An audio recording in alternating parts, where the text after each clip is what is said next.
കലാസാംസ്കാരിക മേഖലയിലുള്ള ആളുകളുടെ ഇടപെടൽ അനിവാര്യമായിരിക്കില്ല. നമ്മുടെ ചരിത്ര പുസ്തകങ്ങളിൽ നിന്നും പ്രത്യേകം ചില കാലഘട്ടങ്ങൾ ഒഴിച്ചു നിന്നു. പല ഭരണകർത്താക്കളെ സംബന്ധിച്ചും ഇന്നുവരെ നാം പഠിക്കാൻ നിർബന്ധമാണ്. 800 വർഷത്തെ ഇന്ത്യയുടെ ചരിത്രമാണ് മധ്യകാലഘട്ടത്തിന്റെ ചരിത്രം.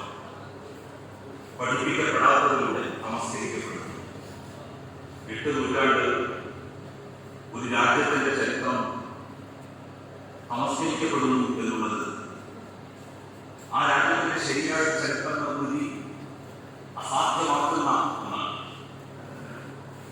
മഹാഭാരതം, രാമായണം ഇതൊക്കെ ലോകത്ത് തന്നെ അറിയപ്പെടുന്ന എപ്പിക്കുകളാണ്.